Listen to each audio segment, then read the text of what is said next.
Hello everyone, my name is Tanisha and I'm a third year medical student at Dow Medical College. Today I will be going over how to conduct a literature search and sharing some important pointers. So the steps for literature search are defining the clinical question, scoping search, search strategy, and sources to search. We'll discuss them one by one to ensure that we have proper knowledge on how to conduct these steps. First of all, defining the clinical question, you need to specify a particular discipline that you're interested in.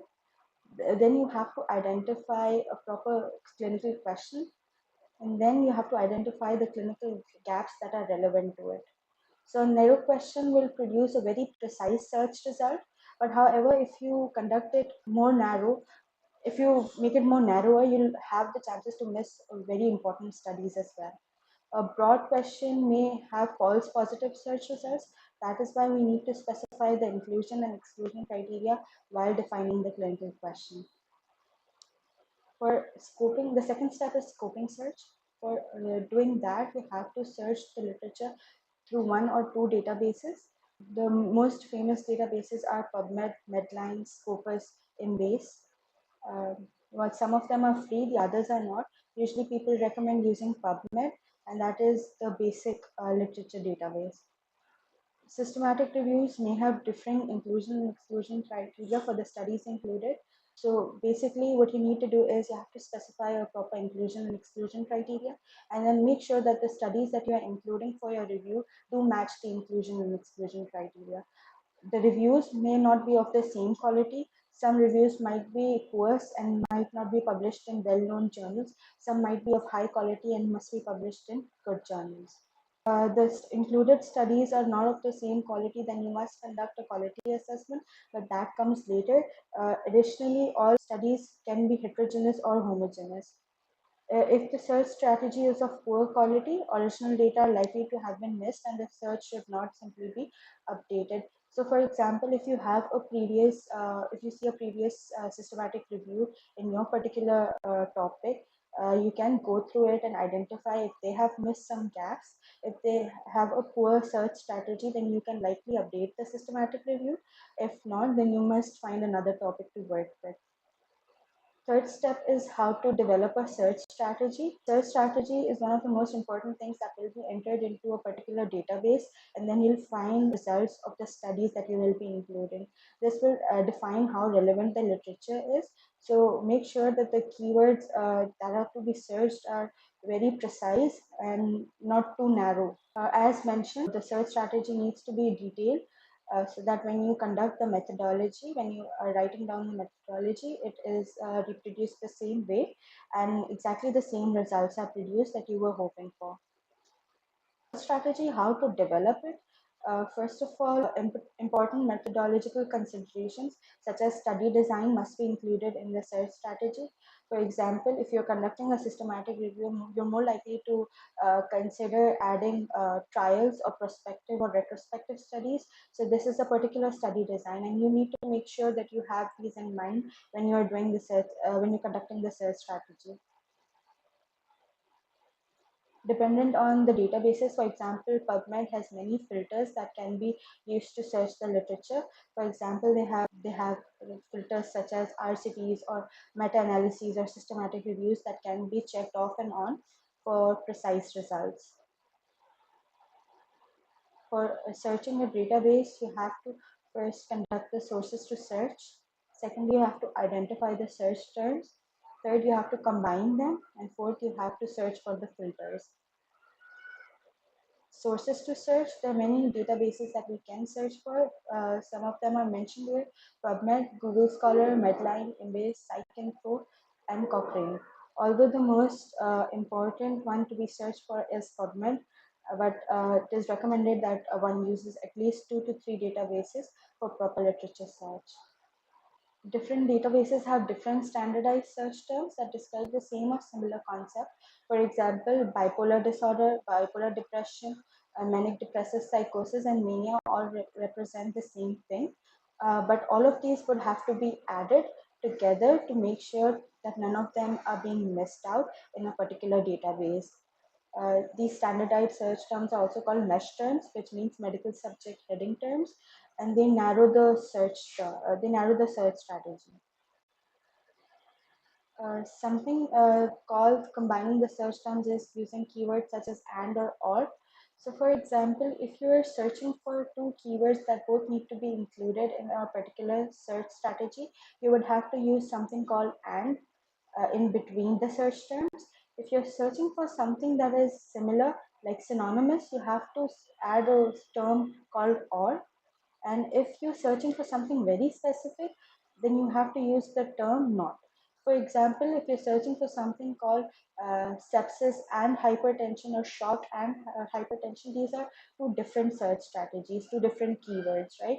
So you'd be using something called as bracket open, sepsis, bracket close, and bracket open, hypertension, bracket close, because these are two different keywords that need to be entered in different brackets. So the word and will be used in between them. Or is certainly used when there are synonymous words. For example, if I'm searching for shock and hypertension, I would put something called bracket open, shock, or sepsis, bracket close, and bracket open, hypertension, bracket close. That means that I have kind of made it narrow, made the search strategy narrow and precise, and I've made sure that the database knows that I do not want them to be excluding any keywords such as shock. Just because I've mentioned sepsis before, I do not want them to miss out keywords such as shock, because it is exactly synonymous to sepsis. To use not, usually we do not use not, but if you need to exclude a specific keyword, then you can use not. For example, if I was to searching for some particular aneurysm, and I would want something called an intraventricular hemorrhage, so I'll put something called as bracket open, intraventricular hemorrhage, but not subarachnoid hemorrhage. What this means is that PubMed should give me only results that pertain to intraventricular hemorrhage, but not subarachnoid hemorrhage, because I do not want that in my search study. Language filters can restrict retrieval of articles to the English language and give rise to language bias. Basically, if uh, one is not bilingual, then they can definitely opt for this. Usually we only include articles that are in the English language, because obviously it is the universal language. However, if you are excluding studies on the basis of language, then that gives rise to language bias, and you need to mention it in your limitations as well, in the limitations portion of your manuscript, that you are not including some studies based on their language. So there's some date filters in PubMed and other databases where you can specify what period you're searching the literature from. So for example, if you are updating a previous systematic review, so if a systematic review has been done already, but now you have found new articles, and you want to update the previous systematic review, what you would do is certainly use date filters. So if the previous systematic review was published in 2020, you do not need to go through all the literature done from the beginning to 2020, because that has already been included in the previous systematic review. You can check, but you do not need to go through it again. Now you would want to limit your data search to something from 2020 to 2024, so as to include new articles for the systematic review that you would be doing. That is called updating a systematic review, and date filters certainly help in that. Screening of the articles is the next step. It is done usually in two phases. First phase is screening the titles and abstracts, and the second phase is screening full text. This is independently done by two reviewers, so as to not have any personal bias. And if there is bias, or if there is conflict of interest, a third reviewer needs to serve as a tiebreaker and make decision. After selecting all the relevant articles, we need to conduct something known as the Prisma to ensure that no step has been missed. There are two kinds of charts that one needs to go through for Prisma. One is the flow chart, and the second is the checklist that Prisma provides. The Prisma flow chart is necessary for putting in the manuscripts of meta-analyses and systematic reviews kind of gives an overview of how many articles were present, from how many databases, how many records did the authors screen through, and how many were finally included, and if there were excluded articles, what were the particular reasons for them to be excluded. It is a really nice flowchart that adds a lot of quality to one's manuscript and should not be missed. For example, this is a Prisma flowchart. Now, what this means is that the records identified from, for example, if I've searched through 3 databases, and this is the amount of articles that I've found, 749 articles. Now, I put them through another software, or I can do this by hand as well, where I other softwares like Ryan or Ryan can be used, Providence or Ryan can be used, where you can remove these duplicate articles. For example, if one article has been present in PubMed, same article can also be present in Embase or Scopus, because that is how databases are indexed. So if I have one article that is present in all 3 databases, that means that it is a duplicate article and I only would have to include it once, not twice. So for that, we use software such as Ryan or Providence, or we can do this by hand as well, where we remove all these duplicate articles. Now, what this does is that it potentially reduces the number from 749. It like removes 675 records, and then I have to put this in a flowchart to explain how the screening phase went. And after that, I screened through all of these records, and these were excluded based on the title or abstract reviews. So I found articles that were similar based on title and abstract reviews, and I've removed them. So those were like 532 articles out of these duplicate records removed. Now the total records that I've screened are 143. 143 records have been screened, but again, I would conduct a proper full text review or title and abstract review, making sure that I'm not including things such as abstracts or posters, or not randomized or retrospective or review or reconstructive surgery, not surgical. These are basically the reasons for exclusion. And this is something that you need to specify beforehand in your clinical question and in your inclusion and exclusion criteria, letting the reader know that you have excluded based on this. So not necessarily every manuscript excludes abstracts, not necessarily you exclude non-randomized studies. We also do not necessarily exclude retrospective, but that depends on what is your inclusion criteria, exclusion criteria, and the clinical gap that you're doing for your study. So you can include them and you can exclude them, but you would have to mention why you are excluding these studies.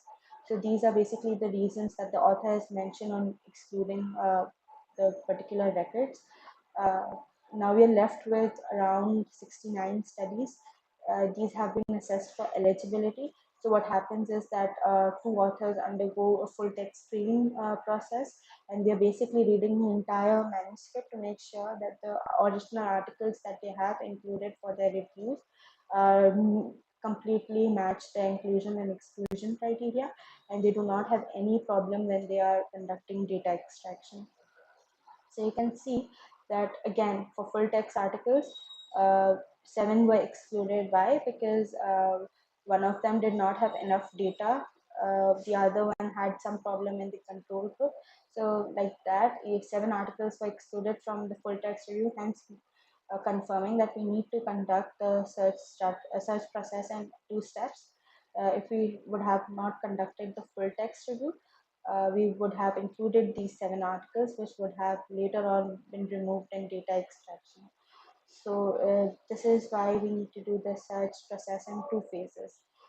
Later on, we found out that the studies that were included in these reviews included RCTs and meta-analyses.